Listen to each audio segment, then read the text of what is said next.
La Lost Media más bizarra se guarda bajo estas categorías. En estas se separan mediante la delgada línea de lo grotesco entre contenidos. Así que investigué para poder crear este iceberg. Los icebergs en mi canal constan de 3 niveles, desde lo más básico hasta lo más turbio, ya que no me apetece tener un video de 15 minutos contando cosas que ya conoces, aunque eso es inevitable en algunos casos. Así que agarra tu tacita y llenala con lo que quieras, porque le echaremos un vistazo a el iceberg de Lost Media bizarra.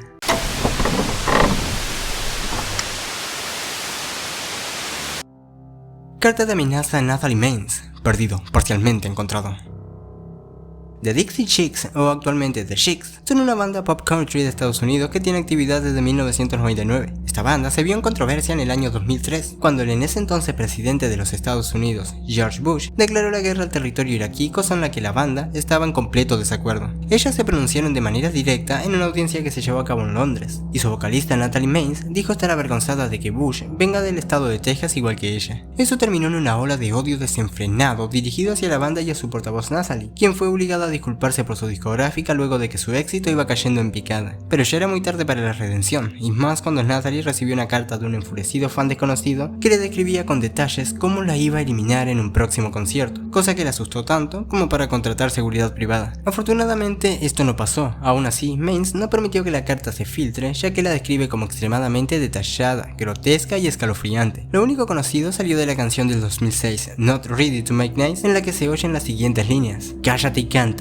o tu vida se acabó. También, en 2006, se estrenó Shut Up and Sing, un documental que narra las vivencias internas de la banda lidiando con dicha polémica. El estado de la carta es actualmente desconocido, ya sea del original o de cualquier copia que pueda existir.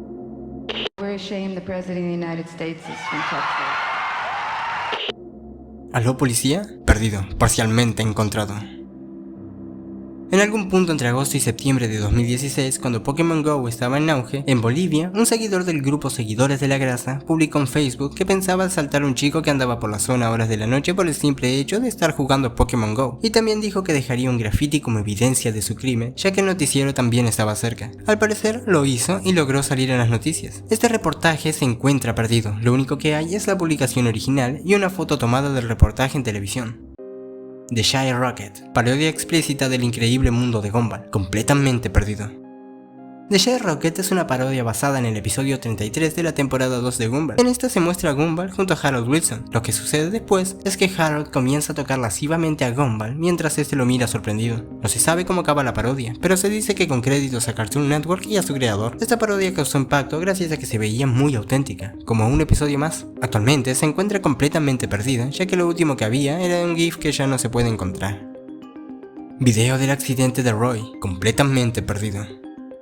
Siegfried y Roy son un dúo de artistas conocidos por sus performances con animales peligrosos. El 3 de octubre de 2003, mientras hacían una presentación en el Mirage, un tigre atacó brutalmente a Roy, abriendo su cuello frente a todo el público que allí se encontraba. Una vez neutralizado el animal, fue hospitalizado y más adelante dado de alta, pero con secuelas de aquel ataque. El Mirage tenía la grabación completa del incidente, pero no la liberaron por respeto al artista y para que la prensa no se escandalice sobre el tema. Same Sex Crashes, perdido, parcialmente encontrado. Same Sex Crashes fue un episodio del talk show The Jenny Show, grabado el 6 de marzo de 1995 y dispuesto a ser estrenado unos días después, pero fue rápidamente cancelado gracias a la muerte de Scott Amedur, uno de los protagonistas del episodio. Scott Amedur estaba enamorado de Jonathan Smith, su compañero de trabajo, solo que este no lo sabía y creyó que era otra compañera la que sentía atracción hacia él. A pesar de todo esto, todo pareció salir bien en el show, y no fue hasta unos días más tarde, el 9 de marzo, que Scott fue encontrado muerto en su casa en Michigan, resultado de los disparos que le propició Jonathan, quien tenía un extenso historial de abuso de drogas y enfermedad mental. Smith fue condenado de 25 a 50 años de prisión por su crimen, siendo liberado en 2017. Durante el juicio se enseñaron clips del episodio como pruebas y algunos otros salieron en la serie Trial by Media, pero el programa en su totalidad nunca fue liberado. Jackass, Too Hot for TV, completamente perdido. El 25 de octubre de 2002 se estrenó Jackass The Movie, una película que le permitiría a MTV retratar la idea de Jackass sin tener los filtros ni la censura de la televisión. Para promocionarla se lanzaron 4 especiales por el canal. El más controvertido de estos fue Too Hot for TV, en el que el Senado interfirió para avisar a la cadena que debían pasarlo en horario nocturno y reforzar las alertas de que las acrobacias escritas en él no deben ser representadas, ya que los niños habrían comenzado a hacerlo. MTV nunca transmitió el especial, en su lugar puso The Making of We Want Fun. Se decía que hay una versión en VHS del especial y aunque lo han pedido en MTV, fueron ignorados. Corto explícito de Minnie y Mickey, existencia no confirmada. Corre el rumor de que para un cumpleaños de Walt Disney en 1936, su hermano Roy organizó una fiesta como regalo. Dos animadores desconocidos crearon un corto para adultos de Minnie y Mickey haciendo el delicioso, cosa que no le gustó a Walt, quien los despidió de inmediato, además de ordenar que se destruyan las cintas. Esto se mencionó en un documental y en la biografía de Walt Disney. No hay manera de confirmar esto, ya que no se sabe quiénes fueron los animadores, ni siquiera si existen copias. Do What You Want, video de Lady Gaga no lanzado, perdido, parcialmente encontrado.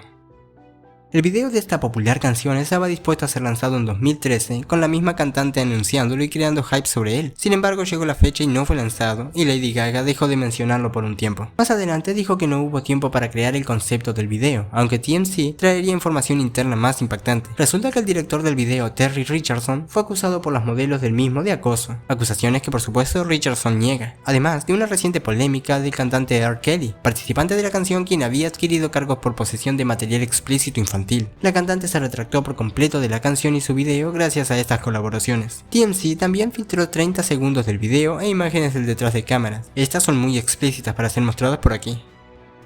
Película homoerótica Him, completamente perdido. Him fue una producción homoerótica estrenada en 1974 y que contaba la historia de un hombre atraído sexualmente hacia Jesucristo. Se dio a conocer en 1980 gracias a ser nombrada como el concepto erótico menos pornográfico. A pesar de haber estado en emisión varios años y en varios lugares diferentes, no se tiene metraje sobre esta. Se sabe que el protagonista se llamaba Gustav von Will y ya falleció. Caída de los actores de Sin Miedo a la Verdad, completamente perdido. Sin Miedo a la Verdad es una novela mexicana emitida por Las Estrellas. Durante su tercera temporada, los actores Jorge Navarro y Luis Rivera fallecieron al caer por accidente de una caída de 5 metros sin protección durante una grabación. En la escena, ambos debían pasar por un puente preparado por el equipo de arte, pero Luis resbaló y por inercia trató de tomarse de Jorge, cosa que acabó con los dos cayendo. Televisa tuvo que compensar a las familias de los dos fallecidos y despidieron a los personajes de la serie con todo el respeto que merecían. Las escenas del deceso fueron filmadas, pero Televisa las resguardó para evitar filtraciones. Audio del primer incidente Max Headroom, perdido, parcialmente encontrado.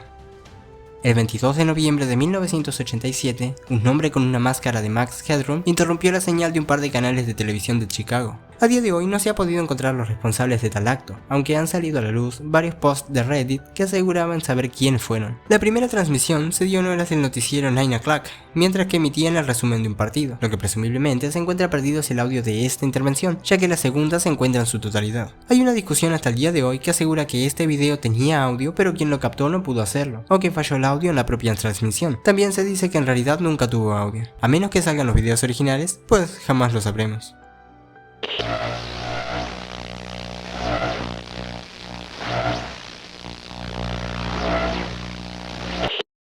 Registro de las vacaciones de Chris Kremers y Lisanne Froon, perdido, parcialmente encontrado.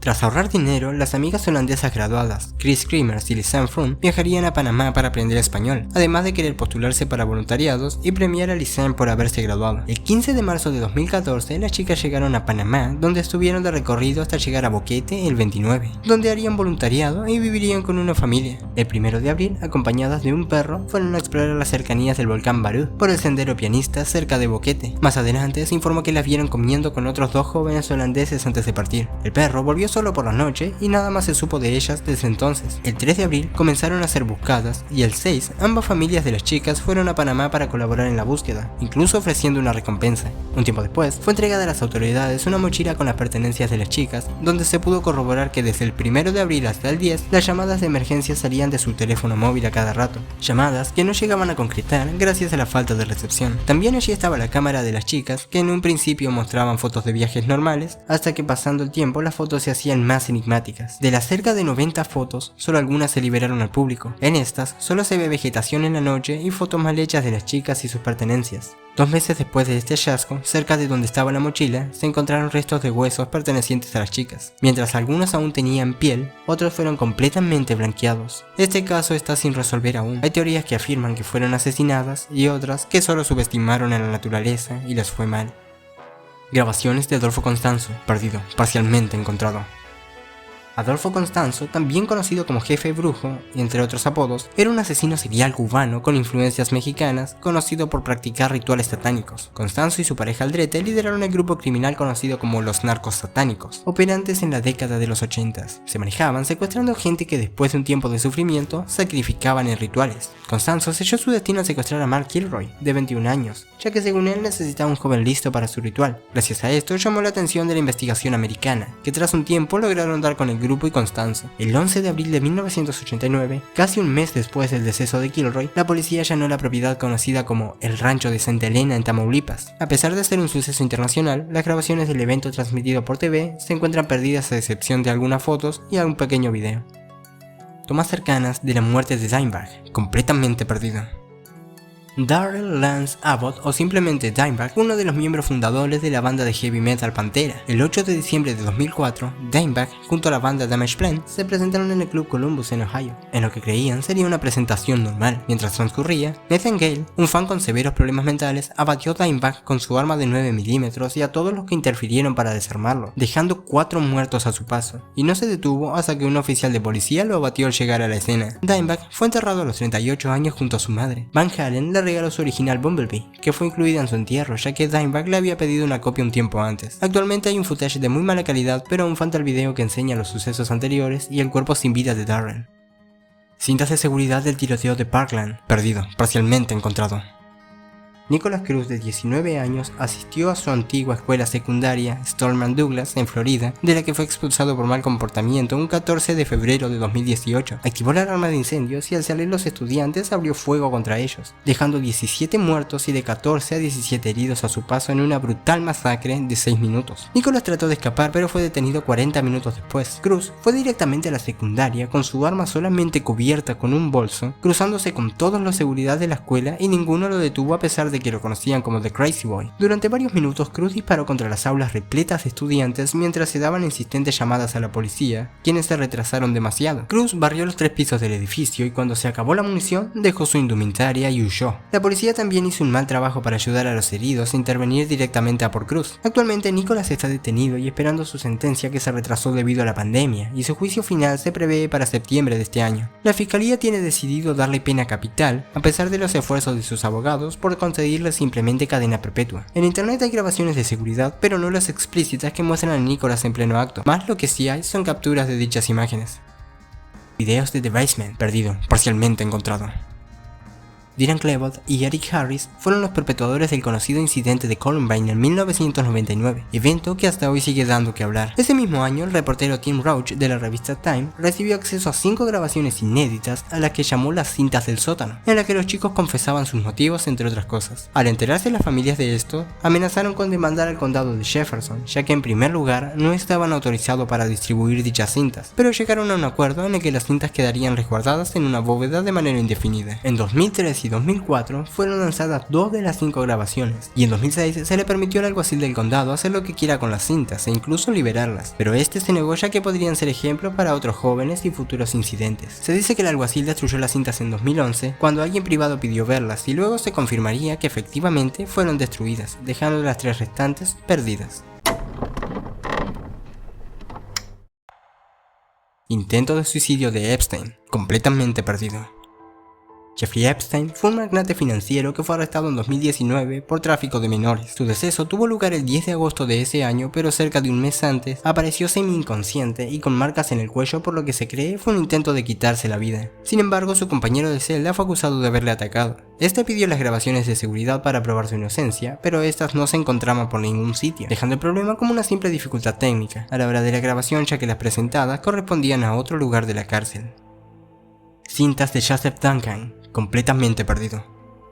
Este hombre fue un asesino en serie y abusador condenado a 11 cadenas perpetuas por acabar con una familia y varios chicos más en el lapso de 1980 a 2005. Nacido en Tacoma, a los 15 años fue condenado a 20 de cárcel por abusar de un niño. Consiguió la libertad condicional en 1994, donde se le adjudicó el deceso de 2 niñas y un niño antes de ser devuelto a prisión en 1997. En 2005, la policía de Idaho encontró fallecida en su casa a la familia Groen, faltando 2 integrantes, Dylan y Sasha, los menores de la casa. Casi 7 semanas más tarde, encontraron a Duncan solamente con la niña en un restaurante local. Para su juicio, se obtuvieron unas cintas que demostraban cómo Duncan eliminó a Dylan de una forma muy grotesca y preguntando a Dios por qué le permitía hacer esto. Mientras Duncan veía esto en su propio juicio, mostraba signos de dolor. Solo por estos crímenes recibió 3 cadenas perpetuas y 3 pena capital. Afortunadamente, los videos nunca se filtraron.